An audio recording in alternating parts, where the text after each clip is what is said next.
किसी ने बड़े काम की बात कही है, इंसानियत आदमी को इंसान बना देती है, लगन हर मुश्किल को आसान बना देती है।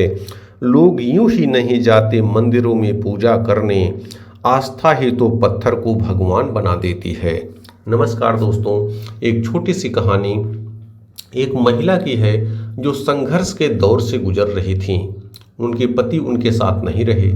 उनका एक बेटा था जो पढ़ाई करता था, 11-12 साल का, धीरे धीरे बड़ा हो रहा था।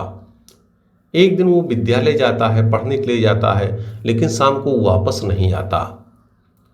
बहुत दिनों तक उन्होंने प्रयास किया लेकिन वो नहीं मिला, इधर उधर खोजा फिर भी नहीं मिला। हालांकि महिला बहुत अच्छी थी, भगवान की पूजा करती थी और यकीन रखती थी कि अगर हम अच्छे काम करेंगे तो अच्छा फल ही मिलेगा। वो रोटियां बनाती थी और 2 रोटी सब्जी बना करके बाहर रख देती थी कि चाहे उसको पशु खा लेंगे, कोई पक्षी खा लेगा या कोई भिखारी आएगा, कोई किसी की काम भी आ जाए, 2 रोटियां बनाती थी। इधर बीच में उन्होंने देखा कि जब वो रोटी बना करके रखते हैं तो एक भिखारी आता है जो रोटियों को ले लेता है और कहता है कि बुरा बुरा अपने पास रह जाए, अच्छा वाला घूम करके आए।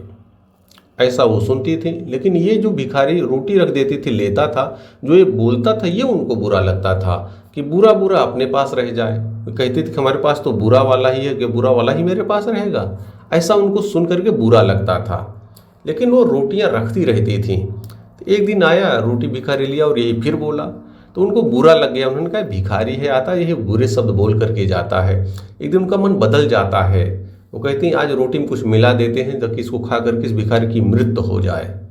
वो तैयार हो जाती हैं, मिला देती हैं, कुछ पॉइजन मिला देती हैं, विष मिला देती हैं आटे में, रोटियां बना देती हैं, रखने के लिए जाती हैं, रख भी देती हैं। तभी उनके दिमाग में आता है नहीं, क्या करने जा रही हूँ, मैं तो अच्छा सोच रही हूँ, अच्छे के लिए कर रही हूँ, लेकिन इसको ये चीज़ दे रही हूँ। कोई बात नहीं बोलता, उनका मन बदल जाता है। वो रोटियां ले आती हैं, उनको नष्ट कर देती हैं, आटा सानती हैं दोबारा और 2 चपाती बना करके रख देती हैं। वो भिखारी आता है, ले करके जाता है। क्योंकि वो काम तो अच्छा कर रहे थे, उनके मन में था कभी न कभी अच्छा तो होगा, मेरा बेटा भी लौटेगा। और वो देखती हैं, लेकिन उस दिन शाम को फिर उनका डोरबेल बजती है, बाहर आती हैं तो उनका बेटा आ जाता है। उसको पा करके बहुत खुश हो जाती हैं, अंदर ले जाती हैं, बैठाती हैं, उसको खिलाती, फिर पूछती हैं बेटा कहाँ थे। तो बताता है माँ मैं स्कूल गया था, एक दिन कुछ लोगों ने मेरा अपहरण कर लिया, मुझे दूर ले करके चले गए और मुझे मौका मिला तो मैं भाग करके आया। स्टेशन पे था, वहाँ मुझे बहुत भूख लगी थी, तो देखा कि एक भिखारी वहाँ पर बैठा हुआ था जिसके पास 2 चपातियाँ थी। तो मुझे भी देख रहा था, उसने मुझे बुलाया, उसको भी लगा भूख लगी होगी, तो 1 चपाती मुझे दिया खाने के लिए। वही खाया तो मुझे थोड़ा सा सुकून मिला, थोड़ा सा बल मुझे मिला और मैं चल करके आया हूँ।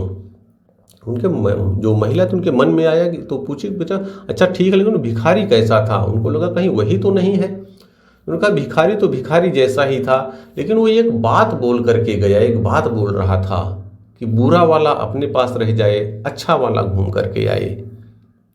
ये वो बोल रहा था। जैसे ये महिला उस बात को सुनती हैं, उनकी आंखों में आंसू आ जाता है, भगवान को याद करती हैं कि प्रभु आज मैं क्या करने जा रही थी, लेकिन मेरी अंतरात्मा से वो आवाज़ आई थी, मैंने बदल दिया था। नहीं तो अगर आज मैं वो रोटी रख दी होती जिसमें विष मिला था, आज मेरा बेटा खत्म हो जाता। ये छोटी सी कहानी ये सिखाती है कि कर्म का फल है वापस आता है।